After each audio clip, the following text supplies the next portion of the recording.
Well, thank you very much, everybody, for joining us here this evening. If this is your first class with us, don't worry, you haven't missed anything that you need for tonight's class, because these are all, at least for this first half, these are all independent classes. Each week we're addressing a different question. For those of you that weren't here in week one, don't know how this all came to be, the Women's Bible Study group had asked me to do a series this fall where I was answering a series of specific questions each week. So they gave me a list of questions, and then I kind of chose from those. I said that we have a good mix of questions that will get me completely lambasted online and those that might not so much. So you can guess which one tonight is. But yeah, so we're going to try to approach and answer these questions from a biblical perspective as best as we can, using 1 Peter 3:15 as our guide, which is to always be prepared to give an answer to anyone who asks you for a reason for the hope that you have, but do this with gentleness and respect. I'm not going to give the whole speech that I gave at the beginning of week one when we were talking about all the LGBTQ issues. Obviously, the same rules and principles that I said there apply here. That we do need to keep that in mind of using gentleness and respect and being polite and respectful, even if the person you're speaking to is not. All right? You are not responsible for their behavior. You're responsible for yours. We need to keep in mind everybody is made in God's image and has a certain value and inherent worth by nature of that. And so if we really believe that, then we need to show that in the way we behave. Also, if anybody has missed any of the previous classes, they are all online. You can go to the Trinity Joppa YouTube channel. If you haven't subscribed to it yet, why not? I'm personally insulted. No, we are trying to get to 2,000 subscribers. That's kind of our goal as of right now, because we've gotten several today. So I'm going to give you the absolute 100% up-to-date subscriber total. Are you ready? It is, right now, we have 1,628 subscribers as of this moment. We'd like to get to 2,000, so you can help us out with that. If you haven't subscribed already, do that. But I do try to get these classes posted Friday at noon. So Friday at 12 noon, if you ever miss a class or you want to catch up on one, you should be able to see it on the Trinity Joppa YouTube channel right there on our homepage. All right, so tonight, the question that I have been asked to address is, I'm going to move this forward a little bit so I can see my own screen. What does God say about abortion? Because the primary approach I've been taking with these classes has been tried as much as possible to focus on Bible study, that is how we're going to begin this one. So the first part of this class is going to be very much a diving into the scriptures. So I have given you an outline of the class, and like I did on week one, you'll notice that any scriptures we're going to be talking about, I have listed on there. So you can follow along the outline, you can see when they're coming, and if you brought your Bible or your Bible app or whatever and you want to look them up before, you can see, have a little bit heads up before we get there so you know what to look up next. They will also be on the screen, but I know not everybody's necessarily going to be able to see, especially those of you that want to misbehave and sit in the back row. So, all right, but the first thing we need to do, yeah, I'm totally talking about you. No, I'm kidding. If we're going to talk about abortion, all right, one of the most important things we need to do, first of all, is make sure we know what we're talking about. And so, I frankly, a lot of people that talk about this issue don't know what they're talking about. And as you'll see, we'll get through as many, after we go through the Bible study portion, we'll talk about some of the common objections and arguments that are raised and how to respond to some of those. And we'll get through as many of those as we have time to get through. But as you'll see when we get there, a lot of the responses and a lot of the feelings people have about abortion today, basically almost, I'm trying to say how delicately, they demonstrate either a lack of understanding or a deliberate blindness to the realities of what abortion is. All right, and so we'll see that more when we get there. But the first thing we need to talk about, if we're talking about abortion, is have a very quick overview of fetal development. I don't want to assume everybody knows everything there is about fetal development, although we all learned this in biology class, hopefully. So we're going to have a very quick overview of fetal development. How do babies grow? We'll just put, when I say how are babies made, this is not that kind of class. All right, but how do babies grow and develop in the womb? Well, fetal development begins with fertilization.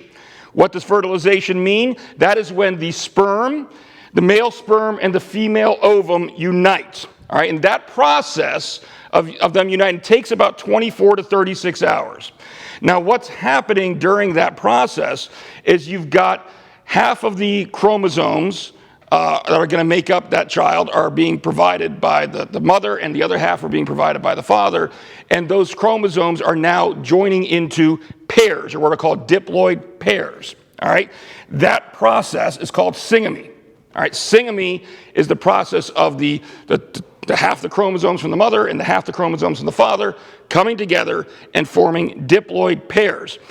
Now, when that happens, when you've got all of these chromosomal pairs matched up, we have what's called a zygote. All right? Now, the zygote, which I think I have in the next slide here.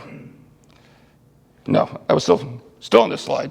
There we go. See, I can't see my own writing up here. Yeah, the zygote is what we call the conceptus, what we call that thing inside the womb at that point in time. When we have a zygote, understand, the ovum and the sperm no longer exist. All right? This is now a completely new, separate entity, which will become a crucial point later on down the line. Now, some pro-life advocates will argue that life begins the moment the sperm penetrates the ovum. Maybe. I'm not going to disagree one way or the other. I will just say that that is a harder argument to make. And the reason that's a harder argument to make is because at that point in time, for those 24 to 36 hours, the sperm and the ovum still do exist to some extent as separate entities. It's once we have all these chromosome pairings made, now we can definitely say sperm and ovum do not exist anymore. Now we have a zygote. So regardless, it's clear that by that 36-hour point, we have a separate new living being. And we'll elaborate more on that as we go along. All right, once we have that zygote, that's when cell division starts happening. This early human has over 100 cells to it within the first week after conception. All right, once it has multiple cells, it is called a blastocyst. A blastocyst is the term for what the unborn is called once it now has cell division and it has multiple cells to it. All right. During this time, it is also implanting itself in the uterus. Once it does implant, which is generally about 10 to 12 days after fertilization, then it forms two things, the embryo and the placenta. All right. The placenta is a temporary body organ that helps provide nutrients to the child as it is growing in the mother's womb. So that's what an embryo means. An embryo is when we get to this stage in the development, and now we have a distinct embryo versus placenta. All right? Now, once we get to embedding, we now have the embryo. All right, now's when we really start seeing some exciting things happening. All right, you have what's called the primitive streak. The primitive streak is basically just a rudimentary neurovascular system, or neurological system, rather, nervous system. All right, the earliest stages of the nervous system, that actually shows up between days 12 and 17. And the reason that shows up so early is it's the nervous system that is actually kind of acting as the coordinator that's guiding the development of the rest of the organs. So it's kind of like the director. And so you've got to get the nervous system first to help spur on the development of all the other organs so that they can develop. So that actually starts developing very, very early on. All right, then at about 3 weeks after conception, you have a very primitive heart muscle that starts to beat. It's not a heart yet, but there's a muscle there that's going to eventually become the heart that you can starts to function. And then throughout that first month, this is when the other organs start to develop. Things like your liver, the umbilical cord, the kidneys, the digestive tract. We see all of these start to develop within the first month. When we get to around the 18th day after conception, this is when, remember I told you the nervous system starts early on, it's kicking into high gear now. Now we're starting to see a brain, and we're starting to see the nervous system really develop in earnest. Then in the second month, this is when you start to see things you're going to recognize. Now we start to see the eyes, the ears, the nose, the toes, the fingers, all these digits start to develop. The skeleton develops. Now we have a heart. All right, and the heart is actually beating blood, and blood is actually circulating at that point in time. Brain waves can be detected at about 40 to 43 days after conception, so right in the middle of that second month or early to mid-second month after conception. And here's the key. After around the 8th week after fertilization, all right, everything that's going to be present in a full-term baby is there. It's got some more growing to do and some more developing to do. But after you get to that 8-week mark, that everything that's going to be there is there, and that's when we call it, say it louder, a fetus. Yeah, it's on the screen, people. I've given you the answers. All right, that's when we call it a fetus. All right,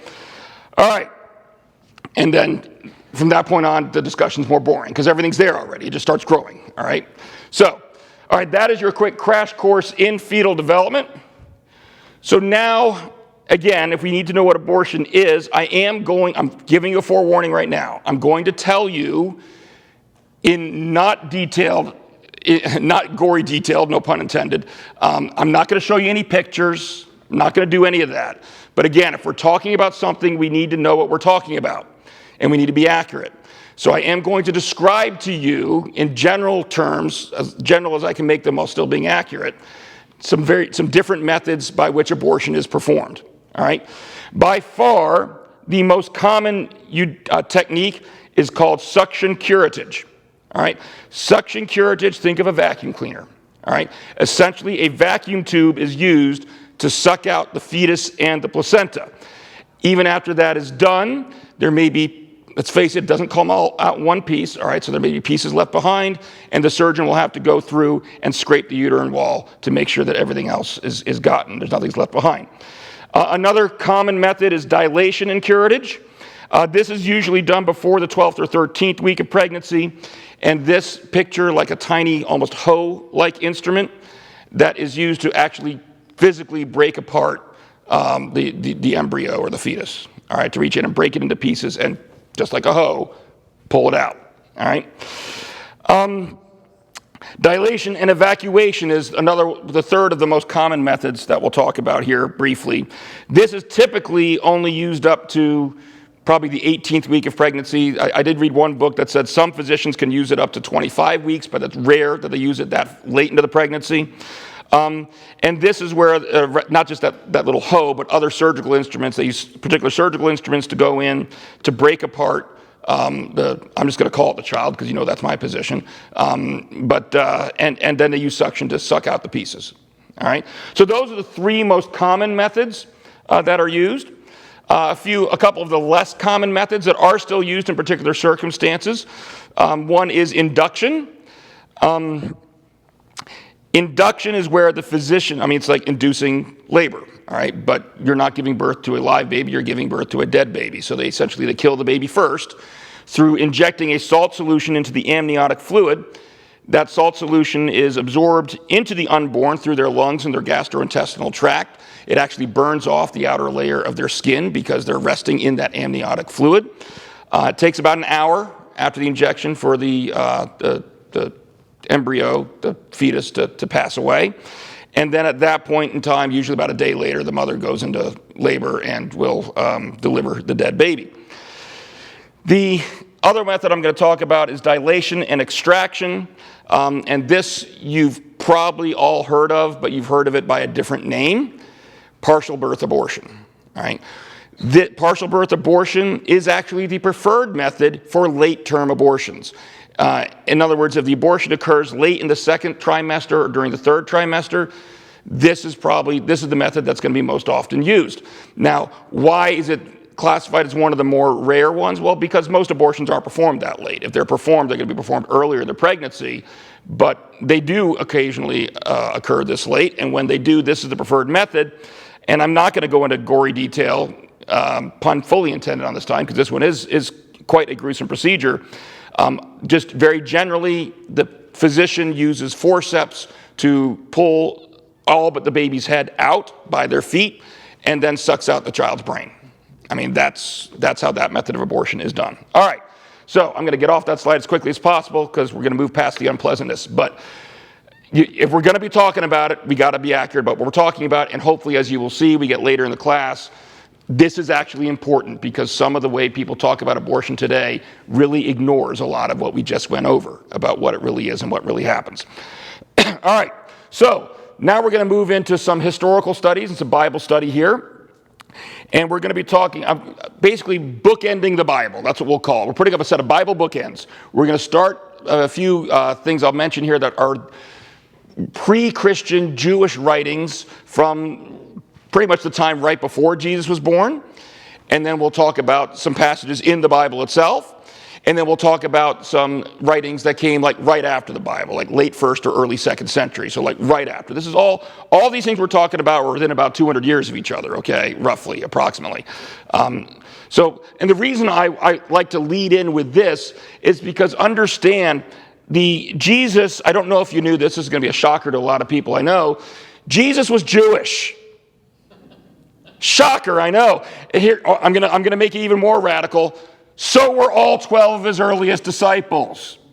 They were all Jewish. And so if we want to know what their mindset was, then we ask what was the Jewish culture's mindset at that time. All right? And so we look at some of the pre-Christian Jewish writings. The first one I've got up here is called the Sibylline Oracles. This was a collection of Jewish apocalyptic writings. Apocalypse, we always think of like some passages, portions from the book of Daniel. The book of Revelation is apocalyptic literature. It actually was a genre all of its own that was very common at the time. This is not a genre class, so I won't go into it too much, but think of kind of like the book of Revelation, all right? That kind of genre of writing. These writings were all from the 1st or 2nd century BC, so again, leading right up to the birth of Jesus. And the Sibylline Oracles have a passage in there that says women were condemned to hell who, and this is the quote here, having burdens in the womb produced abortions, and their offspring were cast unlawfully away. All right, so they said this was a condemnable sin. We have the sentences of I hate these words, Phocyclides. I think I got it right. No, you don't know. You have no idea. Don't act like I pretend like you do. All right. This is a book of Jewish wisdom literature, just like we have wisdom literature that's scriptural. This was non-canonical, not from the Bible. But Jewish wisdom literature, 1st century BC or 1st century AD, so it's right around the time of Jesus' birth. And that one says, a woman should not destroy the unborn babe in her belly, nor after its birth throw it before the dogs and vultures as prey. And that's a recurring theme you're going to see through a lot of these writings, is they almost equate abortion with infanticide or killing an infant, all right? The same kind of mentality. So you can start to see where the running theme throughout these is that it's just kind of assumed that the baby in the womb is still a living baby. It's no different than a baby when it gets outside of the womb. And then the last one I've got up here is 1st Enoch. This is an apocryphal Jewish book from the 1st or 2nd century BC. And this book actually claims it was a wicked angel who taught people to smash the embryo in the womb. A wicked angel, not a good angel. All right? And so this kind of sets the stage for Jesus, for the apostles. This is what Jewish culture was teaching at the time leading up to Jesus' birth. Is any of this scripture? Is any of this the infallible word of God? No. So that's why we take the next step, right? And we look to the Bible itself and ask, does the Bible say anything about abortion? You will hear skeptics all the time tell you, did you know the word abortion isn't anywhere in the Bible? He's laughing. Sure. You know what else? The word Trinity isn't in the Bible either.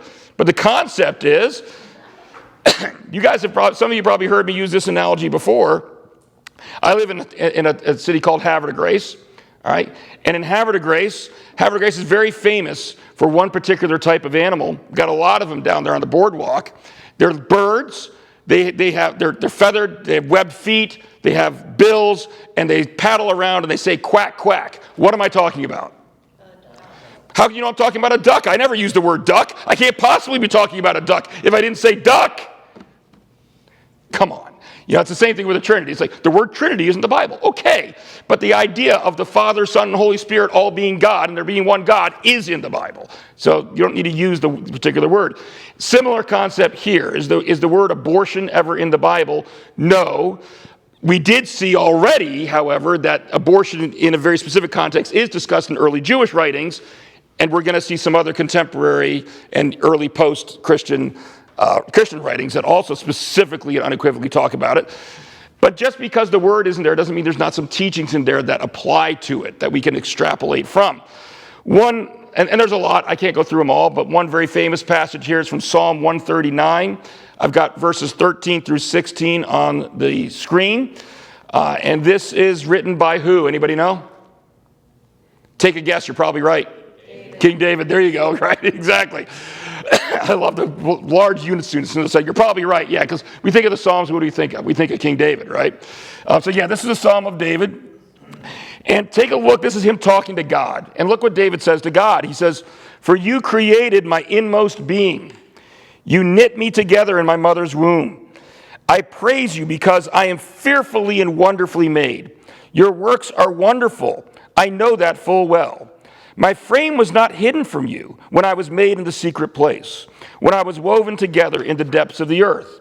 Your eyes saw my unformed body. All the days ordained for me were written in your book before one of them came to be." Let me ask you to take a look at that, and you tell me, what do you see up there that you think might have some bearing on the question of whether or not God would approve of abortion? You knit me together in my mother's womb. You knit me together in my mother's womb. I'm sorry? The days were written, yeah. All the days ordained for me were written in your book before one of them came to be. You saw my unformed body. You saw my unformed body? And you can see the overarching theme throughout this is David is talking about himself as if he did in fact exist and was a human being even when in the womb. And he's talking about how God's hand was present in all that time and involved with him and his life even at that time. But maybe you're not convinced by that. Yeah. Well, another thing, too, is it says, "I praise you because I am fearfully and wonderfully made. Your works are wonderful." And what God said after everything he created each day, it is good. After each day of creation, it is good. And that's, yeah, you can see that theme running through here. I praise you because I'm fearfully, wonderfully made. Your works are wonderful. I know that full well. Yeah, so you can see where there's definitely themes throughout this passage that would lead us to believe that, no, the unborn is alive, is a human being, does have its own rights. But as I said, if that one didn't convince you, I'm sorry, but there's no way this one shouldn't. If this one doesn't convince you that babies are living beings, according to God's word, then you're doing eisegesis, not exegesis. You know, you're trying to stretch, we talked about this in previous classes, where you're trying to make the Bible say what you want it to say, not what it actually says, not letting it speak for itself. This is Luke chapter 1, verses 42 through 44. This is when Mary visits Elizabeth, her cousin Elizabeth, and at the time, Elizabeth is pregnant with who? John the Baptist, right. And Mary, this one better be an easier one. And Mary is pregnant with who? Jesus. Okay, yes. I'm about to say, if you didn't get that one, I'd say you better be coming for Christmas. So, see what we're talking about then. Yeah, so they're both pregnant at the time. John the Baptist is a few months older. He's about 6 months older. So Elizabeth is further on in her pregnancy than Mary is. But look what Elizabeth says when Mary approaches her. She says, in a loud voice, she exclaimed, "Blessed are you among women, and blessed is the child you will bear. But why am I so favored that the mother of my Lord should come to me? As soon as the sound of your greeting reached my ears, the baby in my womb leaped for joy." This shows a conscious awareness. Now, granted, probably a divinely given conscious awareness because it was the Messiah, right, that was there. And this is who John was going to be preaching as he got through his adult life. But we clearly have an awareness of that the baby is showing towards Jesus while still in the womb. You can't read that and say that this is just a clump of cells or this isn't a human being, all right? It's clearly a living being at that point in time. All right, but that's not all. But wait, there's more. You may have heard those two before, but I'm betting most people, if not everybody in this room, probably hasn't heard this argument before. And this stems from the word pharmakeia. It's a Greek word, pharmakeia. Now, we're going to get into what the word means more specifically here in a second, but there are three passages it appears in: Galatians 5:20, Revelation 9:21, and Revelation 21:8. Now, all of those passages, depending on your translation, will prohibit either witchcraft or magic arts or something along those lines, all right? And I've got the Galatians passage on the screen here, where it says the acts of the flesh are obvious: sexual immorality, impurity and debauchery, idolatry, and witchcraft. That word translated witchcraft is pharmakeia, all right? Hatred, discord, jealousy, blah, blah, blah, and all the other things you shouldn't do. A lot of other bad stuff, right? Same thing. We get to Revelation. Revelation 9:21 says, nor did they repent of their murders, their magic arts, again, pharmakeia, their sexual immorality, or their thefts. Revelation 21:8. But the cowardly, the unbelieving, the vile, the murderers, the sexually immoral, those who practice pharmakeia, all right, the idolaters, and all liars, they will be consigned to the fiery lake of burning sulfur. This is the second death. Well, wait a minute, Ken. Why are you talking about magic and witchcraft? I thought this was a class on abortion. Well, let me ask you this question. Does that word pharmakeia look kind of familiar, like it might be the source of a certain word we have here in English? Pharmacy, yes. And what do you get at a pharmacy? Drugs, right? Medicine. Exactly. That's where that word comes from. As a matter of fact, when we see this word used in other writings, and I've got two examples. Plutarch was a Roman historian, not a Christian. Clement of Alexandria, early church father, was a Christian. Both of them use that word pharmakeia. And what it typically refers to, it's not just any old witchcraft. It's referring to essentially what they would have called at the time potion making. All right? Just like you think of a pharmacist as your medicine person, this is your pagan medicine person. All right? And guess what a lot of those medicines were? Abortifacients. They were medicines designed to stimulate abortion, all right? And that is specifically the context, both in Plutarch and Clement. Not just potions, but those are both specifically using pharmakeia to talk about medicines used as abortifacients, right? To instigate abortion. So yes, there is prohibition against doing witchcraft if anybody was thinking about going out and joining a coven. No, God doesn't want you doing that. But it also arguably means more than that. And it does have implication to specifically to abortion and say you should not be using medicines that induce abortion. All right. There's one other Bible passage I want to bring up. And this is one that some skeptics will use to try to claim that the Bible is okay with abortion, because it clearly shows that whatever it is in the womb is not a living being and does not have the same worth and value as someone who is outside of the womb. And this is Exodus chapter 21, verses 21 through 25. And in case you're wondering what that RSV means, that means, anybody know what that RSV means? Revised Standard Version. I haven't put the specific version up for any previous Bible passages, have I? That's probably a hint to where we're going with this one, isn't it? That maybe there's a translational misunderstanding going on here. But this is one that anytime someone uses a particular translation, they want to raise a skeptical argument, but they insist on only looking at a particular translation, alarm bells should be going off in your head, all right? Again, big news flash, maybe you didn't know this, the Bible was not written in English. Shocker, I know. It's not all about us, people, all right? So all of our English Bibles are translations. And so if you don't speak Greek, you don't speak Hebrew, you don't speak Aramaic, the best thing you can do is, number one, get yourself a good study Bible, but also compare translations. Have multiples and look at how different ones translated. But here's the particular issue. We can see it if we read the Revised Standard Version, how this could be misinterpreted. Revised Standard Version says, when men strive together and hurt a woman with child, a pregnant woman, so that there is a miscarriage. What's a miscarriage? Loss of the baby, right? And yet no harm follows. The one who hurt her shall be fined, according to as the woman's husband shall lay upon him, and he shall pay as the judges determine. If any harm follows, then you shall give life for life, eye for eye, tooth for tooth, hand for hand, foot for foot, burn for burn, wound for wound, stripe for stripe.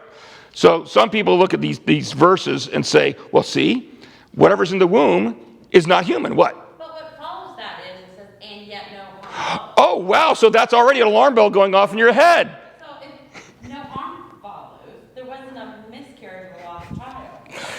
That is very good critical thinking. Yes.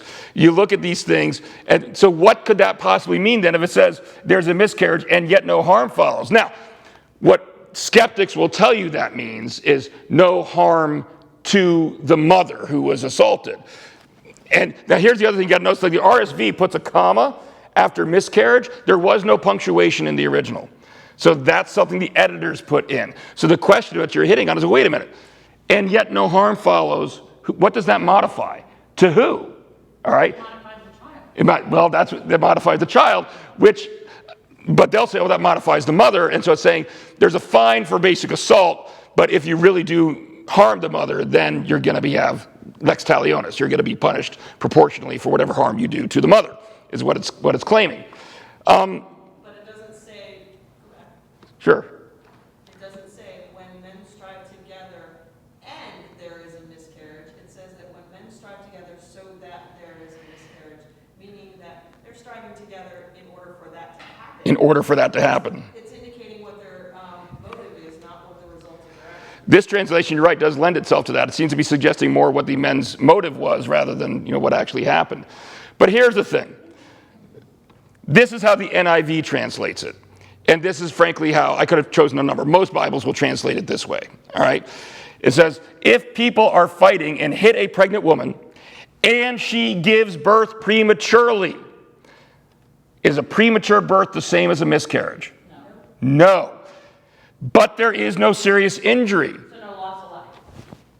So she gives birth prematurely, but the baby doesn't die. You still get punished, all right? You still get punished for the assault. You're going to be fined for it, because you got lucky, because the baby came out okay. If the baby doesn't come out okay, you're in trouble, all right?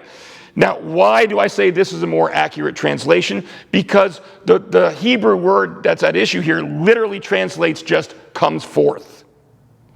And somebody back there decide, well, so the baby comes forth. What does that mean? Does a baby coming forth necessarily mean it dies? No, it doesn't. And like you pointed out, Angie, when it's immediately followed, but there is no serious injury, that certainly seems to suggest it's coming forth, but there's no serious injury, but the baby does not die. So the translation of miscarriage for these verses is frankly just misleading and incorrect. It's a premature birth. If the baby comes out prematurely as a result of the assault, but is fine, you're still going to get punished because you still did something wrong. But if the baby dies, you're in a whole heap of lot more trouble. All right? All right. So, does the Bible say something against abortion? I say yes. All right? It does. But here's the thing. The Bible is the inspired word of God, but just like we looked to see what the Jewish understanding was leading up to the biblical times, we can also look at other Christian writings, either that were written at the same time as the Gospels. How many of you knew that? There's books that were written at the same time as some of the New Testament books that are not in your New Testament. And there's, of course, a lot of others that were written like right afterwards in the first and the second century. All right. Let's see how the earliest Christians interpreted the Bible and interpreted God's Word. What did they say? Well, the first book I'm going to talk about is the Didache. That's how you pronounce that, Didache. All right. Think of the Didache as almost like a how to be a Christian manual. All right. This is our first liturgical book. Not entirely, but it does have a lot of procedures about how to perform baptisms and all this in there. All right. The Didache was actually written around in the first century.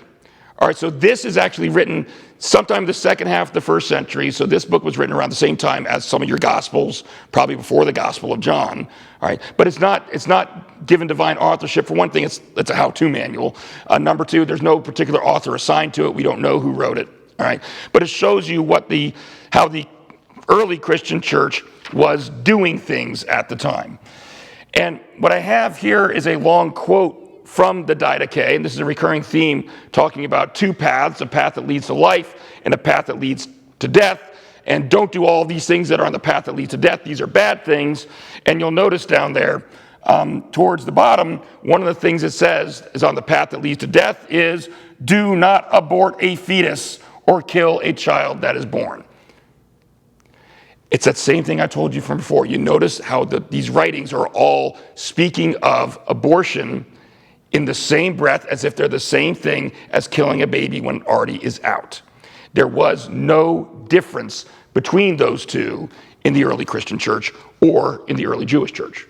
Same thing. All right, so at the exact same time many of your Bible books are being written, you've got another Christian source that says unequivocally that Christians at the time thought abortion was murder. All right, a couple other examples real quick. The Epistle of Barnabas, this is late 1st or early 2nd century Christian document, says, "Thou shalt not slay the child by procuring abortion." Slay the what? Child, right? By procuring abortion. "Nor again shalt thou destroy it after it is born." Same thing. Killing it after it's born, same thing as killing it when it's still in the womb. The Apocalypse of Peter. It's a 2nd century description of heaven and hell. And talking about those who are condemned, who are going to hell, it says it includes those who procured abortions. All right? So all here within either the same time as our New Testament or within 50 to 100 years after the New Testament, we have plenty of other Christian writings that make it very clear that the church members who were closest in time to Jesus all thought abortion was murder.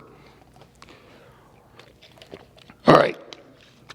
That is our walk through the Bible and the scriptures and history. All right. What we're going to be doing for the remainder of this class is we're going to talk about the way this issue is often presented today and the arguments that people present and give today. All right.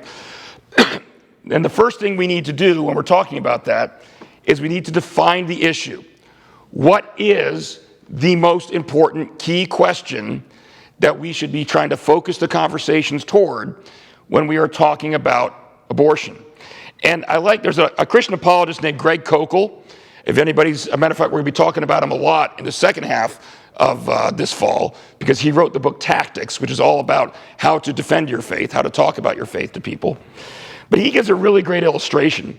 Imagine that you're a mom, you're a dad, you're sitting in the kitchen, you got a young kid, and you're doing the dishes. And all of a sudden, you hear the voice of your son, your young son or daughter come up behind you and says, "Mommy or Daddy, can I kill this?"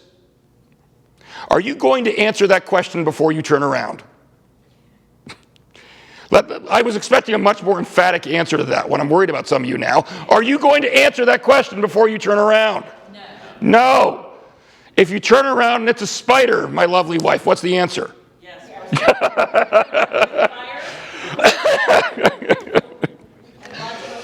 If you turn around and it's the family puppy, what's your answer? No. You gotta know what it is. That's the more common one. It's not, if it's a brother, no. You cannot kill your brother. You have to know what is it before you can answer that question. All right? And I've got a quote on the board from a guy named Scott Klusendorf, who's a Christian apologist, who kind of defines how Christians and pro-life advocates view the key issue in the abortion discussion. He says, pro-life advocates contend that elective abortion unjustly takes the life of a defenseless human being. This simplifies the abortion controversy by focusing public opinion on just one question. Is the unborn a member of the human family? If so, killing him or her to benefit others is a serious moral wrong. It treats the distinct human being with his or her own inherent moral worth as nothing more than a disposable instrument. Conversely, if the unborn are not human, elective abortion requires no more justification than having a tooth pulled. Or as Greg Koukl also likes to say, and I'm going to get this quote not quite right, but he says, if the unborn is a human being, then no justification for abortion is sufficient. If it's not, then no justification is necessary. Yeah, that's why we mean this is the key question. So, what is it? What is it? We've already talked about what it is from a biblical perspective, right? And we've seen the Bible clearly identifies, I think, that the unborn is a human being. Well, guess what? So does science. And I got to say, and we'll see how much we get through tonight. In my personal opinion, there is only one pro-choice or pro-abortion argument frankly, that's even worth talking about. And we'll get to at the end of the class, of course. Most of them are just really, really bad. They're just really bad because they're more emotionally driven. They're very easy to disprove. Some that try to deny that the unborn is a human being, I am not exaggerating when I say that to claim the unborn is anything other than its own distinct human being is the equivalent of claiming the earth is flat scientifically. It is that overwhelmingly obvious from a scientific standpoint when human life begins. People will try to tell you, scientists have difference of opinion. No, they don't. No, they don't. You will not find any credentialed scientist teaching at a university, embryologist, I should say specifically, teaching at a university that will tell you that human life begins at any point other than fertilization. You will not. It will not happen. All right? And I've got a couple of quotes on the board. These are from embryology textbooks. All right? Not Christian apologetics books. These are the books that embryologists study in medical school. All right? Look at the quotes. Look how they define the beginning of human life. The first one I've got up there is called The Developing Human, Clinically Oriented Embryology. It says human development begins at fertilization, when a male gamete or sperm unites with a female gamete or oocyte to form a single cell, a zygote. This highly specialized, totipotent, that just means early, immature, cell marked the beginning of each of us as a unique individual. All right, remember we talked about the zygote? I said it's a harder argument to say human life begins when the sperm first enters the egg, the ovum. But once it's at zygote stage, it's obvious. Here's another textbook, Langman's Embryology. The development of a human begins with fertilization, a process by which the spermatozoon from the male and the oocyte from the female unite to give rise to a new organism, the zygote. The zygote is a new organism. Why is this so obvious? Because once we get to that zygote stage, once you have these diploid pairs of chromosomes, all right, that thing, the unborn that is inside the womb, has its own genetic code that is completely distinct from the mother or the father. Every piece of genetic information that is necessary to determine what that being is going to grow up to be is there. It just starts its developmental process. All right, it is there already. And it's not just there, but it's especially as the cells start to divide, understand these cells are all working together. All right, there's coordination between them. We'll come back to that in a little bit with some of the arguments against abortion here in a moment. But that all begins with the zygote. So anybody tries to tell you that human life begins at any point other than conception, you look at them cross-eyed and say, no, you don't really. You know what you do? You just say, really, where'd you hear that? I mean, we'll get more to this in the second half of this fall, talking about how to handle these conversations. I know I get up in arms a bit somewhat. This is not the way you really talk to people. I don't start pounding on the desk and stuff. But you ask them a question, really, where'd you get that? What led you to believe that? All right? Because the odds are you know where they got to believe that? Some website they saw or some blog post or, from other like-minded people that they read. They didn't research it themselves because you can't. You research it yourselves, you cannot come to that conclusion. All right. So, does that mean that everybody agrees that the unborn is a human being? No. I told you. There are arguments against it. They're bad arguments, but there are arguments against it. All right? One argument that you will see a lot of people say is what Scott Klusendorf calls any old cell will do. And say, well, wait a minute. I know you say that the zygote has a complete genetic code for a new human being. Well, did you know that's true of every cell in your body? Every cell in your body has your complete genetic code in it. So if you can cut your fingernails off, are you committing abortion? Because you're disposing of cells. We dispose of cells all the time that have our complete genetic code in them. This confuses the part with the whole. All right? Yes, it is true that every human cell has the complete genetic code within it. That's why, for example, you can take DNA from someone, from any old cell, and you can clone. You can do this where cloning comes from, all right? The difference is that if I take any old cell and I sit it in a petri dish or whatever scientists do with it and leave it there, It's not going to multiply. it's not going to grow to anything, is it? It's going to just sit there.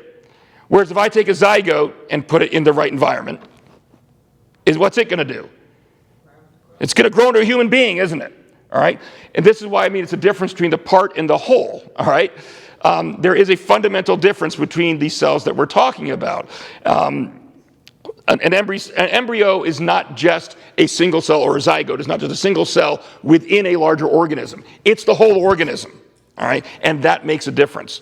And in fact, lots of times I hear this presented, people say, "Did you know you could clone from a single cell?" Yes, and in even saying that, you're admitting the problem. Because in order to make a being out of that cell, you have to have someone come in and intervene to make it happen. With a zygote, I don't need that. That's what a zygote does by a zygote's nature. All right? All right, the second one you hear, and this one is very common. If you spend any time on the internet, you will come across someone who says, it's just a clump of cells. And my favorite response is, really? So are you. The strange part is when a woman knows she's going to have a baby, I've never heard her say, I have these cells growing inside. Congratulations.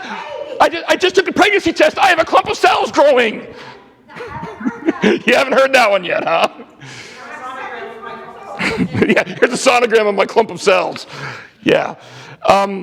It's one of these things, it's a non sequitur, it's a nonsense statement, it means nothing. Yes, it is technically, you could describe an embryo as a clump of cells.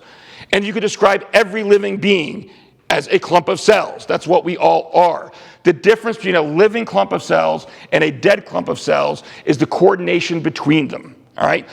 A dead body is still a clump of cells, but after death, those cells stop talking to each other and working together in a coordinated fashion to work towards the survival of that entity, right, of that being. Well, so that's the difference between, it's not just any old clump of cells, it's a clump of cells that are working together. That's what gives it life, all right? And it defines it as being a living being. But that's just one of those ridiculous things. Everybody's a clump of cells, all right? Here's one that's a little more interesting. And maybe I take back what I said earlier about there only being one argument worth talking about. This one's kind of worth talking about. And it's the Burning Research Lab argument. That it does trip up some people when they first hear it. And it goes kind of like this. Suppose that there is an embryology research lab that catches fire. And in one room in that lab, there's a vial full of frozen embryos. And in the other room is a 2-year-old child. Which one do you save? Let's be honest. Okay, but you can't. The way they present this, you only save one. Which one do you save? There are a whole bunch of other children in the other room and still try to save all of them. You still try to save all of them. But let's be honest. Let me change a little bit. Some other words, put it this way. Let's say that's the vial of embryos or your 2-year-old child. Which one are you saving? I got news for you. I'm not ashamed to admit I'm saving my 2-year-old child. I'm saving my 2-year-old child. But here's the problem. And so they try to say, so see, you really don't think that those are really living beings. Otherwise, you'd save that one. No, not necessarily. Because, like, I think, Mary Kay, you were kind of getting at it. Even if it weren't embryos, let's say there's 10 children in this other room, but there's my child in this room. I'm still saving my child, all right? Because I, as their parent, have a certain duty, obviously, to that child. And the mere fact, let's say that I make that choice, and I admit, maybe I'm wrong to make that choice, all right? But I admit that I'm going to save my own child instead of these other 10 children. Does the fact that I make that choice all of a sudden meant those 10 children not human? If they were 5-year-old kids in the other room and I chose not to save them, does that mean, oh, it's okay you didn't save them because they're not human, because you didn't choose to save them? It has nothing to do with their humanity, the fact that I would make that choice. Plus, and this is the first time when I'm going to make sure we hammer home, why did I talk about all the different mechanisms of abortion? Because this is another one of those arguments that frankly just misrepresents it. Is abortion just a matter of not saving someone? Or just leaving someone alone? Abortion is actively killing what is in there. It is taking affirmative steps to kill it. So you want to know the real parallel? Let's say I've got 10 kids in one room, my kid in the other room. I go into save my kid and pull a gun and go in and shoot the other 10. Now have I done something morally wrong? Yeah, that's abortion. That's an abortion parallel. All right. Speaking of, I've spoken a lot about Scott Klusendorf. I have been turned on to him. A couple years ago, we did a Trinity Talk Live episode about abortion, and I had a fellow apologist on there with me. And while it was not Scott Klusendorf, it was somebody who worked with Scott Klusendorf. So he kind of tipped me off. He's got a really good book on it. But this is another little tactic that he proposes. It's called trot out the toddler. All right? Many objections to abortion assume, they don't try to say, but they just kind of implicitly assume that the unborn is not human. All right? And it's what's called the logical fallacy. It's called question begging, but it's not a logic class. But they just kind of assume that the unborn is human. So how do you draw that out? How do you get someone to recognize that they're just making that assumption without actually showing it? Well, he suggests you trot out the toddler. And he says, if you think a particular argument for elective abortion begs the question regarding the status of the unborn, here's how to clarify things. Ask if this particular justification for abortion also works as a justification for killing toddlers. If not, the argument assumes that the unborn are not fully human. I call this tactic trot out the toddler. A couple of examples I have on there. Sometimes people will say that we need to have abortion because it's just so expensive to raise a child, and a lot of people can't afford it, so they should have the freedom to choose to abort that child. Trot out the toddler. Anybody had a toddler before? Are they cheap? No. Isn't it expensive to raise a toddler? A baby? Diaper costs alone are through the roof, right? Okay, well, it's too expensive. We can't afford it, so can we kill it? No. You see how the strategy works, how this tactic works. The other one I have on there is, why are we going to bring someone in this world? Did you know that when children are born to poor families, they're much more likely to be abused or have miserable lives? Oh, so if I have a 2-year-old that's being abused, having a miserable life, the solution is to kill it? Trot out the toddler. It shows the inconsistency. So those are kind of how you handle arguments where people try to say the unborn isn't even human. Like I said, those arguments are bad, all right? Scientifically, it is as much of an indisputable scientific fact as you can get that the unborn is human. A lot of people recognize this. And so what they try to do instead is they try to kind of create this other category. They'll say, okay, well, it's human, but it's not a person. Wait, what? Yeah, and they might not always use those words, but the gist of what they're saying is the same. What they're saying is you can be a human being and yet not have inherent rights yet, including a right to life. Before you get rights, before you get value, you have to have some other quality, all right? What I call humanity plus, all right? It's always, in order to have a right to life or any other rights, you have to be human plus have some other quality. Like Scott Klusendorf is quoting abortion choice advocate Mary Aaron Warren.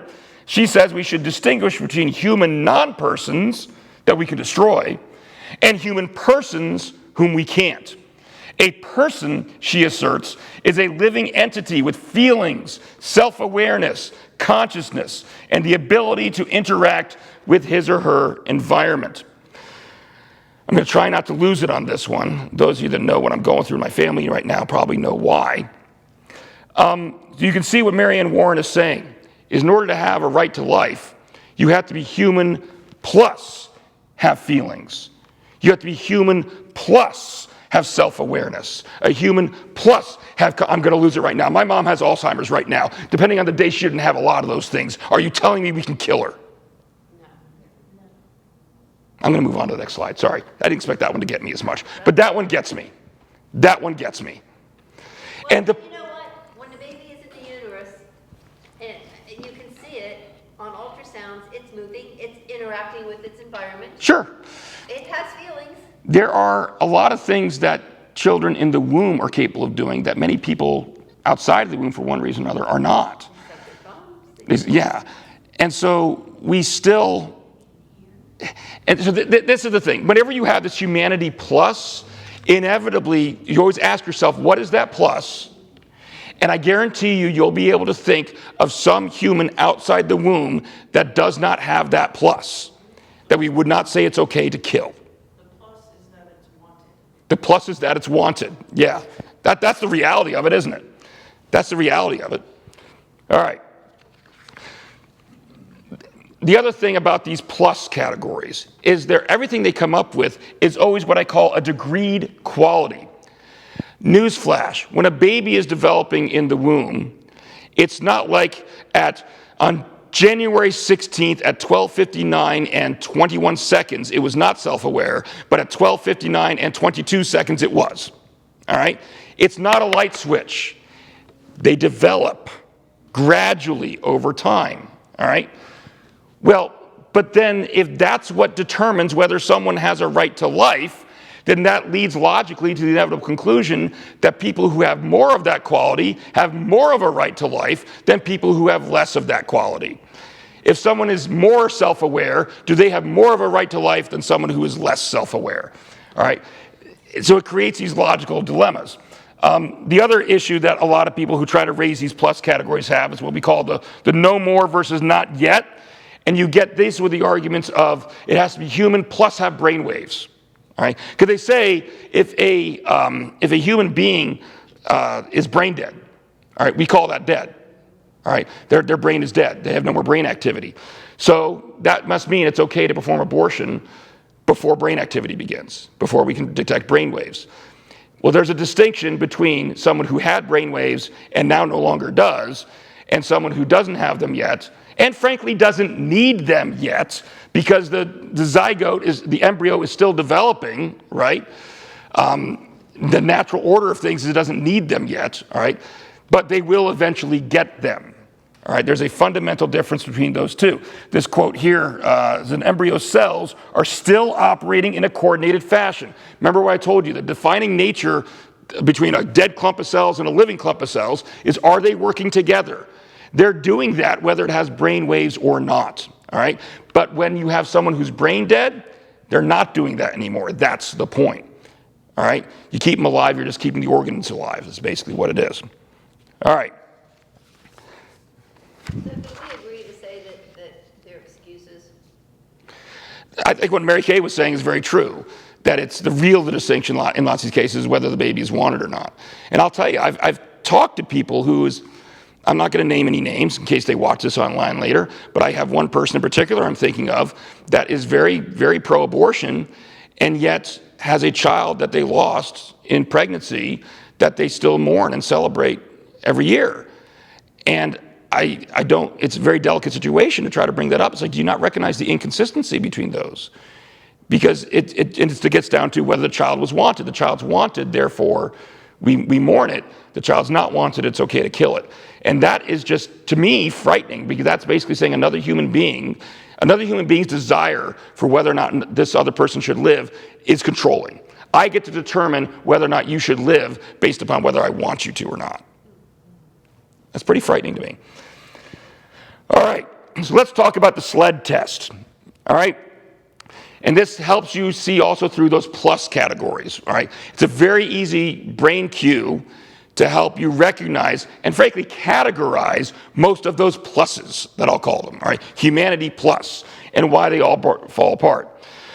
Typically, abortion choice advocates will cite one or more characteristics that they say has to go along with humanity, and all those characteristics will fall under one of these three categories that you can think of, remember with the simple acronym SLED. Size, level of development, environment, or degree of dependency. All those extra categories were going to fall under all those extra pluses will fall under one of these categories. But let's look at each one individually, all right? The unborn is clearly smaller. This is kind of what like the clump of cells argument gets at. It's just this tiny little thing. It can't have value. Or they'll look at it and say, even before you can recognize it as being a human, it doesn't look human. It's just a small little dot, all right? And we have to admit that, yes, the unborn is obviously smaller, right? It is smaller than a human being. How does a difference in size, however, translate to a difference in value? There are probably very few people in this room who are as big as I am. So I guess that means I have more of a right to life than the rest of you do. You see my family? My husband? I stand there and they're 6'6". Yeah, they're 6'6". 4, 6'5". Well, they would get to kill me then, I guess. They're bigger than me. But yeah, what does size have to do with it? Do we say, for example, that a baby when it's 2 doesn't have a right to life yet, but when they're 18 they do just because they got bigger? It doesn't make any sense, does it?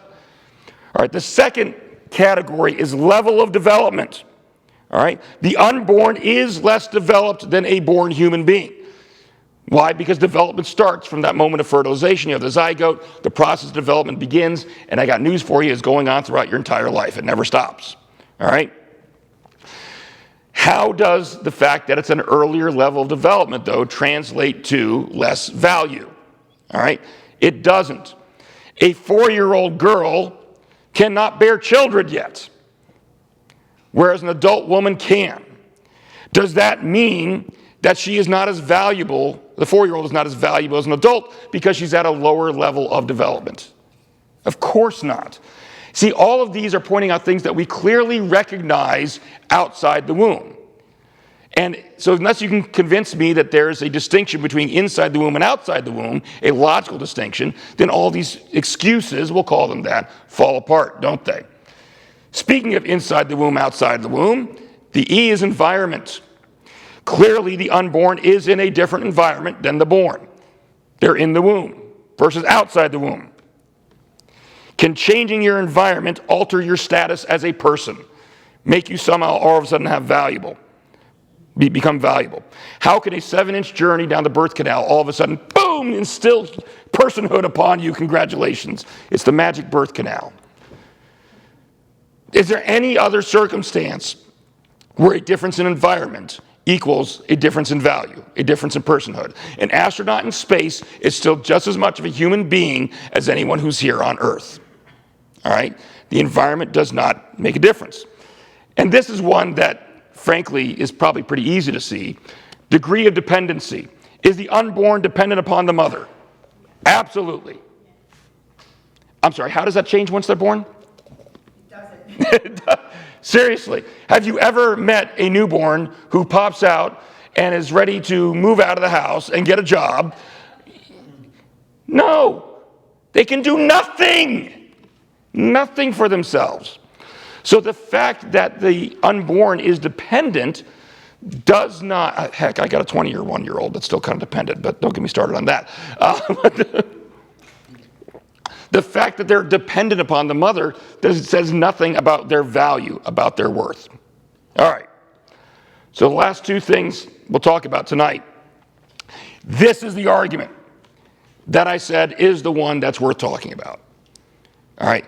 This is, in my personal mind, the only pro-abortion argument that at least is intellectually, I hate to say honest, but maybe that implies intent, which I probably shouldn't do, but is at least accepting of the biological reality. How's that?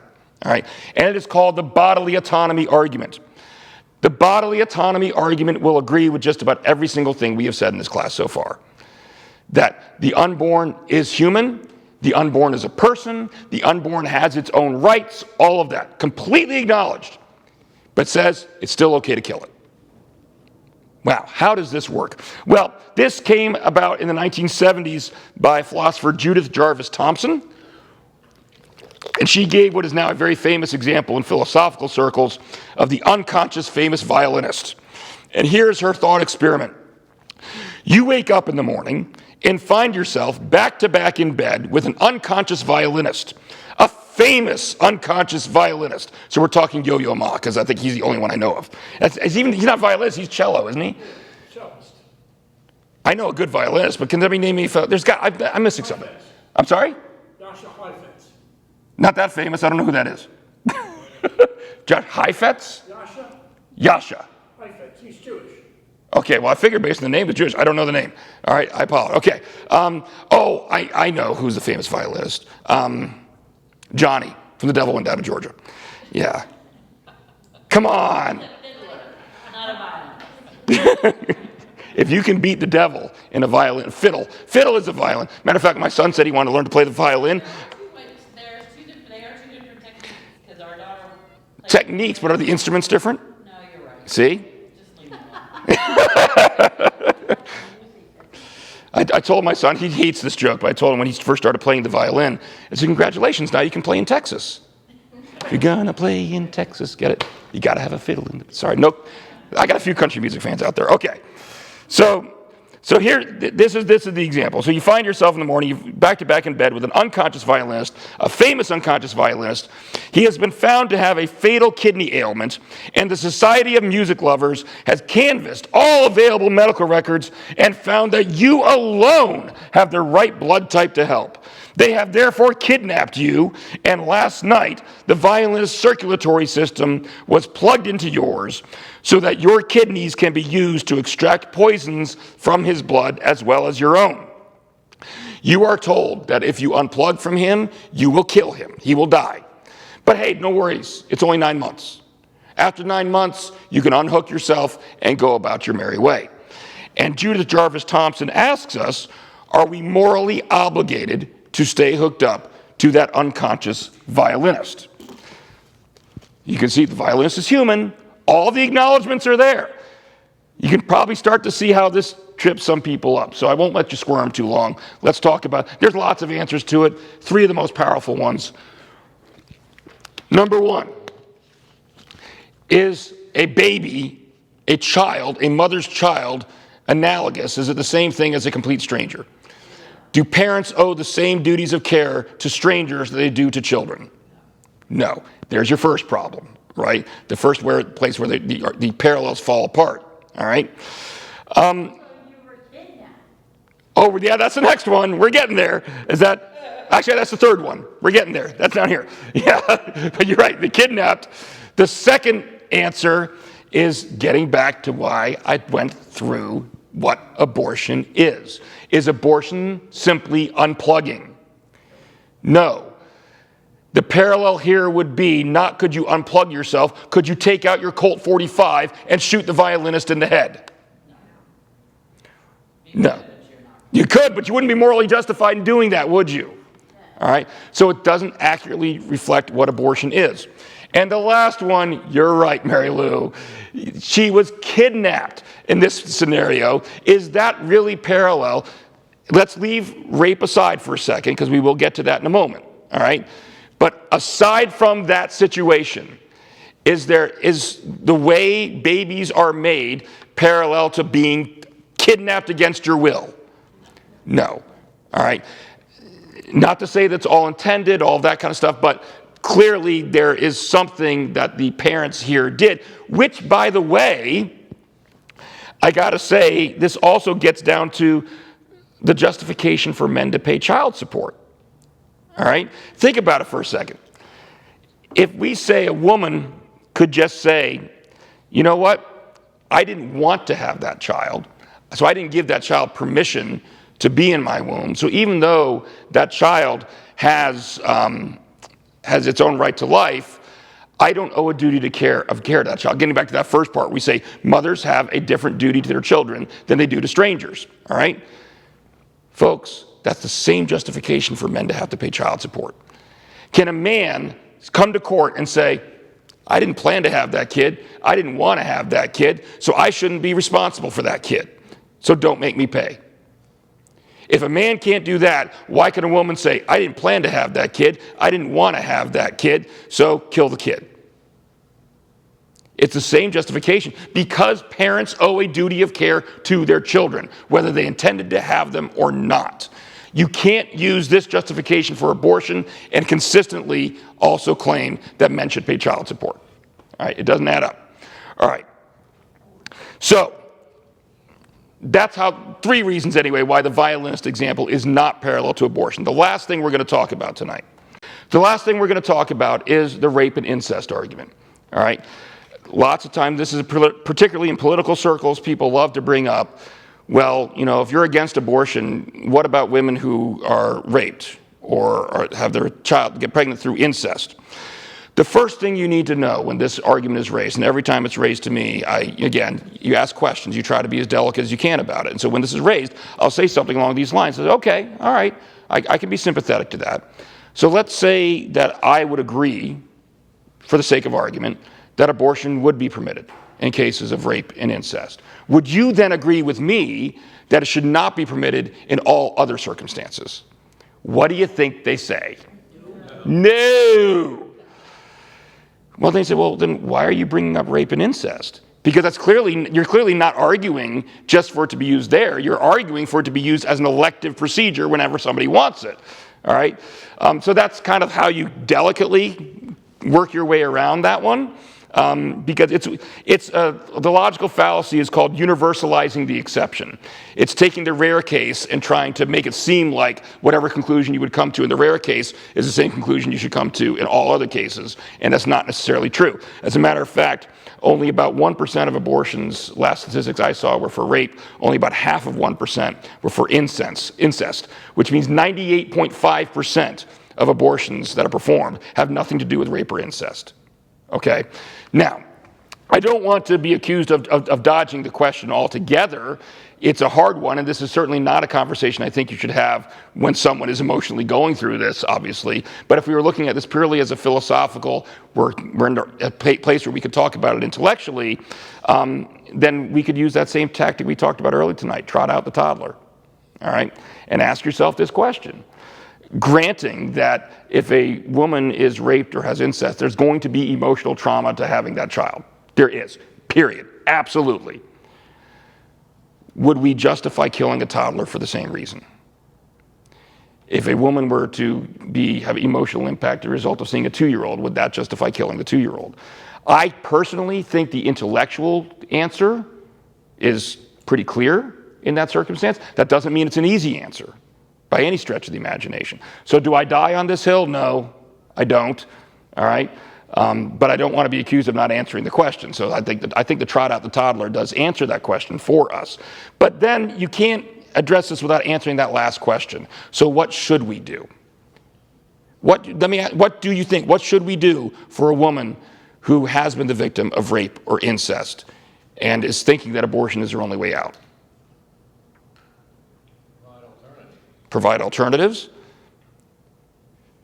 Yeah, maybe that's something we as the Christian church could be better at, although I will tell you the Christian church, I don't know, somebody in this room is reminding me of this, is actually far more likely to be, for example, foster parents than non-Christians are.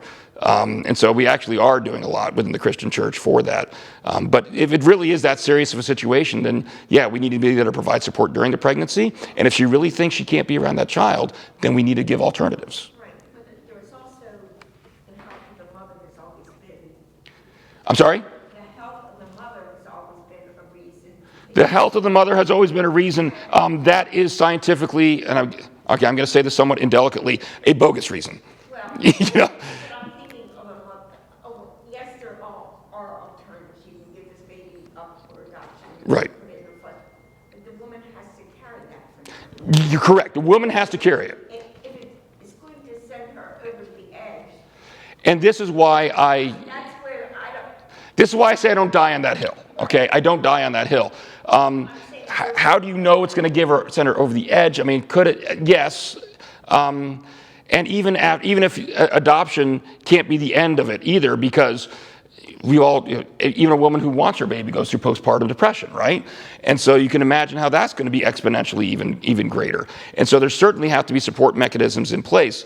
It's just, to me, any explanation, if we agree that the unborn is a human being with its own full right to life, then we can't conveniently forget that when we're talking about the hard cases. There are going to be hard cases, and there are competing interests that we have to balance against.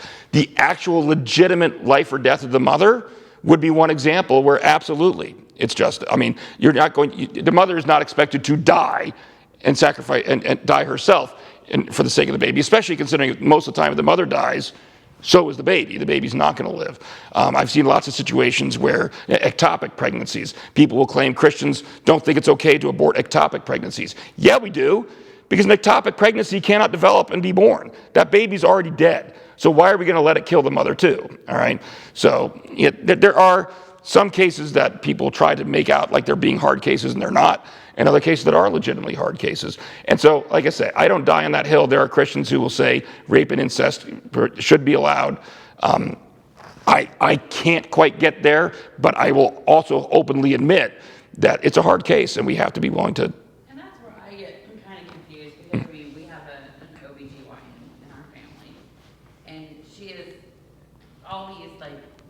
whatever, when Roe versus Wade got turned over, she's like, you know, if your daughters ever get pregnant and have an ectopic pregnancy, they can't have that. Yeah, and I saw a lot of news articles that tried to claim that these different states that have these abortion bans, you can't even have an abortion in the case of an ectopic pregnancy, so the mom's going to die. That's just false information. Well, and she told me, she goes, it's because it's coded as a spot, and I have had that done before because I had an ectopic pregnancy. But I'm like, and it does in the medical records say that it was a such and such abortion. Yeah, it's code. The medical codes might have that, but legally speaking, these laws all have exceptions that explicitly lay that out and say it's still allowed. Yeah, I'm like, why are we doing Well, and here's the other thing. Wouldn't the solution then be to revise the medical coding system? I mean, as opposed to kill a baby, given those two, which one seems the more morally right thing to do? So, Had a miscarriage and could not afford the fetus completely. Mhm. So they had to go in and take. I had to have a DNC Yeah, for that's another what she one. had, but because- it's listed as as an an abortion. abortion. as an abortion. Yeah, Yeah, and that, Really upset the person. Mhm. it That does. was not what she would have done. Right. right. And I also have a niece who had a baby die at like 6 months, but rather than make her carry that child for another 3 months, they induced it and it came out as a partial Right. And they list it as being an abortion when it's not. Insurance companies It's the do medical not help. terms And that are, medical- they're like distorting. Yeah. Well, and the last thing I would encourage you to do that you reminded me is, don't take anything you see. This is a very political issue, obviously, and it's a very emotional issue. And I hate to break it to you, but whenever you have a hot topic issue like this, and some of the others we have talked about or will talk about, people tend to get partially blinded by their emotions. And things they say are not necessarily accurate. When Roe v. Wade was overturned, there was a lot of misinformation out there about the laws and what it meant and all of that. And as a lawyer, that was a very big pet peeve of mine, obviously. And even, I'm not just talking about like internet chat rooms, we're talking about stuff that was reported by mainstream media outlets that just wasn't accurate. So if you see something that raises an eyebrow, just check it out for yourself. Lots of these laws are not as hard to understand as you'd think, and you can find them online, So always, in anything in life, try it as much as possible to go straight to the horse's mouth.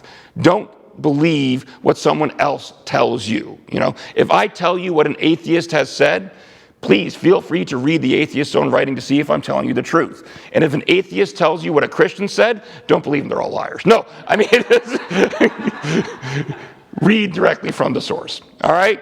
If you have any other questions, happy to answer them. Otherwise, next week, we are talking about how is the Old Testament God different from the New Testament God. I'll preview. He's not. We'll elaborate next week. See you then.